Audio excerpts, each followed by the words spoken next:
Welcome everyone to our next talk as part of CPO Mastery Conference.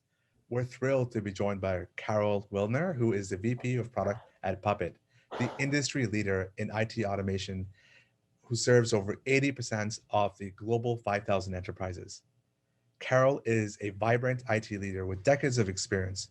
Most recently, she led Intel's public cloud strategy, and before that, she led the customer experience and services and ecosystem around Amazon Alexa.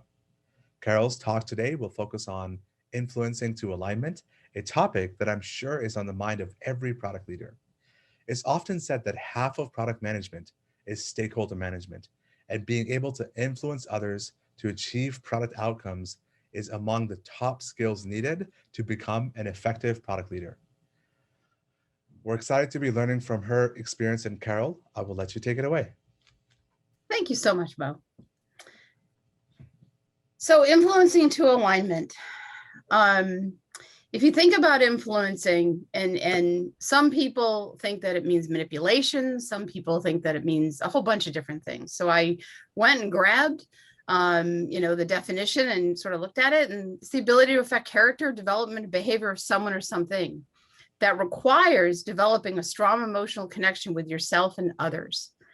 And I think that the last part is, the strong emotional connection is really the key in getting to influencing for alignment. But I want to go through talking about aligning and agreement, because a lot of times the product managers will come to me and say, but I couldn't get them to agree. And I was like, well, I think if we can get people to align, they don't necessarily have to agree with everything, but we need everybody going in the same direction, sort of picking up their feet in cadence, in the right cadence, so that we're all moving together in the right way. So let's first go look at the definitions of align and agree. When you look at align, it's give support to a person, organization, or cause. Agree is to have the same opinion about something and consent to do something that is suggested by another person or be consistent with. While I agree that it's nice to get agreement, because then you have emotionally, you feel that everyone is bought in general, you're not always going to get agreement. I've had in my career many, many times where we've been driving to a decision, and there's one person that says, well, I don't necessarily agree with the outcomes that you're driving. And in particular, I drove large programs at strategic initiatives at Intel. And there were many times where the engineering stakeholders would say, look, I don't agree that that's really why we're doing what we're doing. And I would say, well, can you align with the general direction of what we should do rather than agree and support it, but yet continue to give me your feedback, and let's try to make sure that we're all in alignment, that this is generally where we have to go. And that agreement versus alignment helps break through a lot of resistance that people can get. And people also can get, different groups can get very positional about what they want to do. And it's basically getting people off of their positions that they may root themselves with and giving them more flexibility to just align. So in a sense, it gives a lot of stakeholders an out, if you want to think of it that way, and therefore, but keep the door open to agreement with them. So let's talk about, sort of the pushes and the pulls. When you look at, and I look at product management or product development as a four-legged stool, you've got product management, you have UX, you have engineering, and you have QA. I look at product management's responsibility, or their swim lane, is the what and the why. And in the oppositional statement, engineering is the how and the do. And when things get muddled, where product management is telling engineering how to do something, or engineering is telling people the what and the why, or product management the what and the why, things get very muddled in that stool.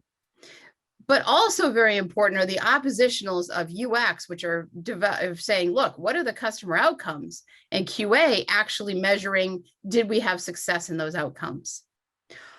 All four of these areas have to have equal tension and support to support up a stool, just like a stool that you would want to sit on. When there is not equality in terms of how they're holding things up, that's when things get a little wonky and you don't have alignment and you don't have people pulling in the same direction. And so just to baseline, if everyone understands what their value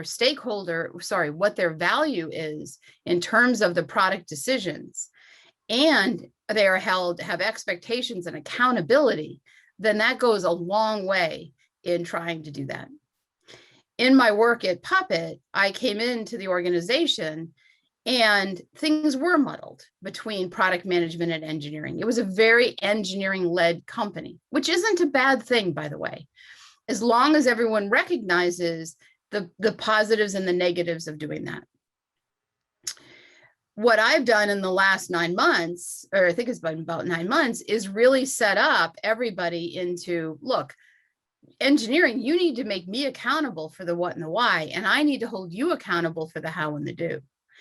And really trying to get those roles squared away so that we can get to alignment once we have an understanding of our mutual, the mutual benefit that we have for one another in creating products. And by the same token, UX and QA also have to hold themselves accountable as well and make sure that we have that tension. But those aren't the only stakeholders. These are just the basics for product management. And when we go forward and I put on top of the stool, which sits up there, you've got sales engineering, you have marketing, you have revenue operations, manufacturing, infrastructure. I mean, there's a plethora of groups, not even, and I haven't even started with the customers, which is why you're doing your job. I'm looking at internal stakeholders that you sit there and have to go negotiate with, ask them to do certain things, get them aligned to your point of view. One of the biggest ones is your distribution channel, which is sales and sales engineering and marketing and rev ops. Okay, manufacturing is important as well. But when you want to go out and reach the customer, you can't be at the customer all the time. So how do you get sales aligned? There's many different ways to do stakeholder management and influencing with sales. It depends what type of sales groups you have. Do you have a relationship type sales? Do you have technical type sales? And you have to look at what their outcomes are that they're looking for in what they want to achieve.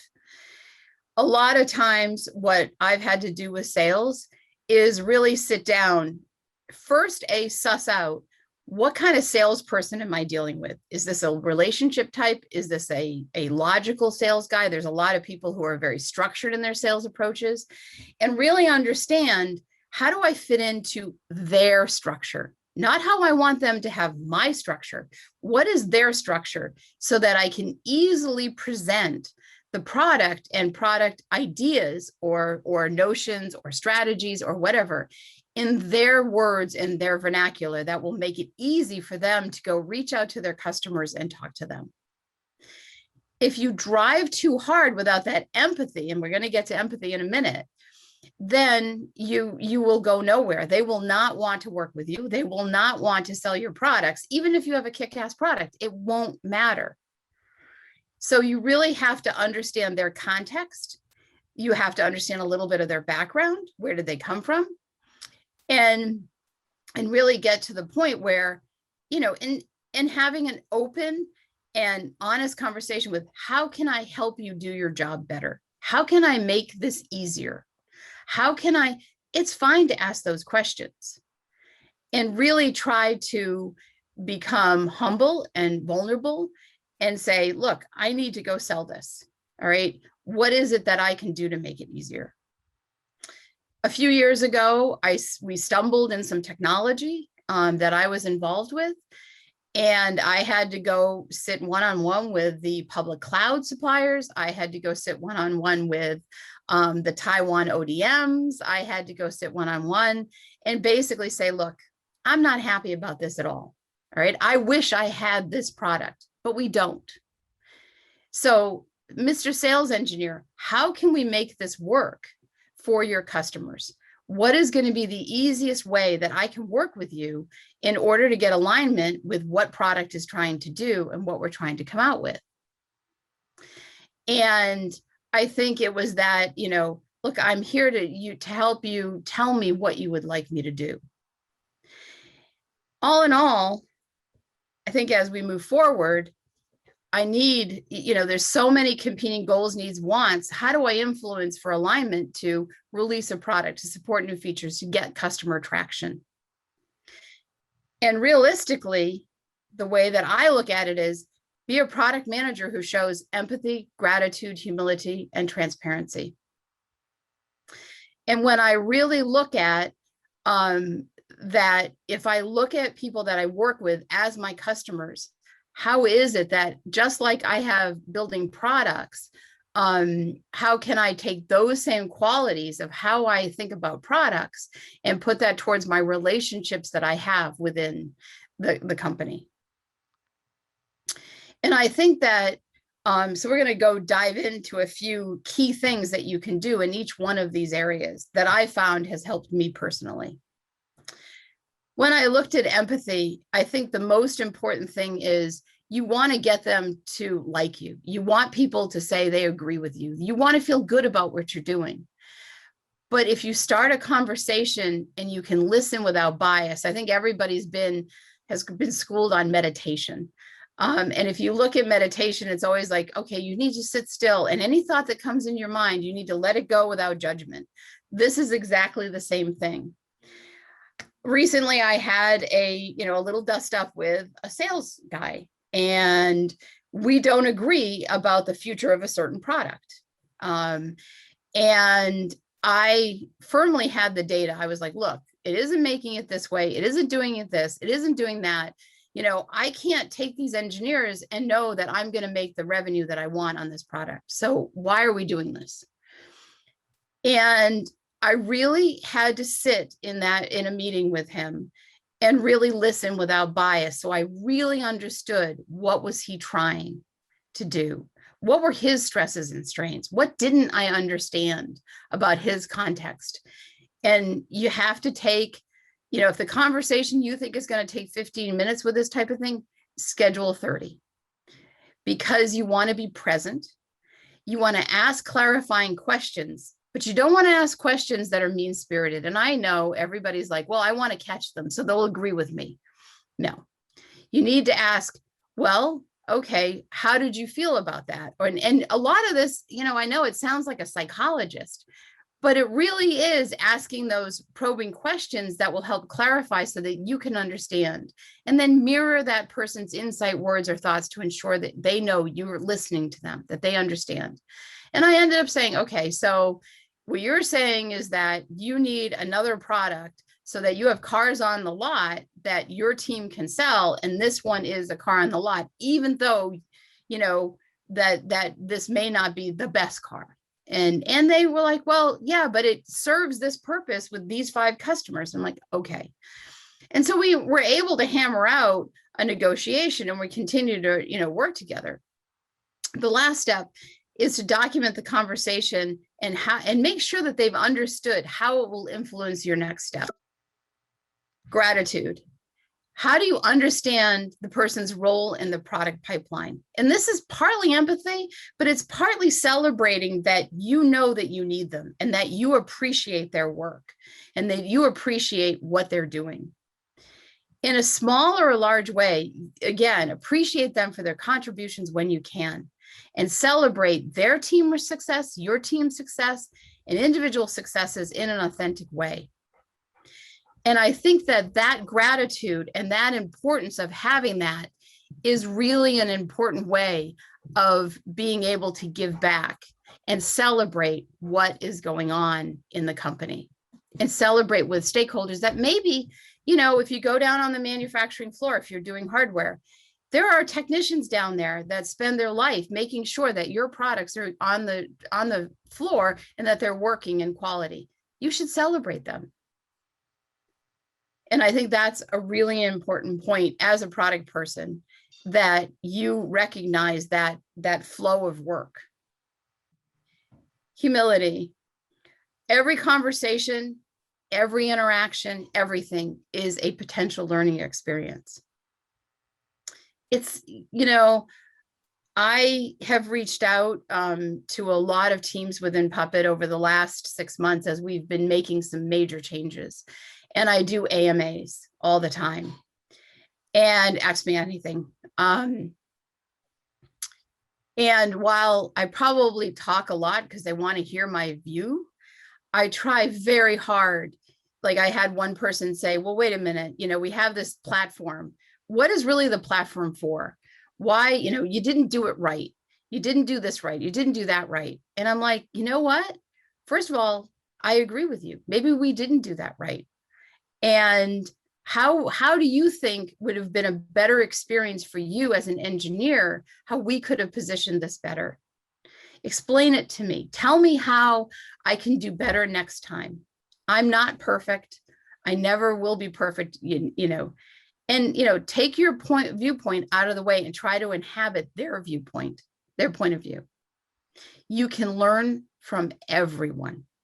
And you have to be open to that learning, but only if you put your ego at the door and you agree that this is an important thing to do. And my last point is really transparency, is you do have to stand for something. Make your views known and why.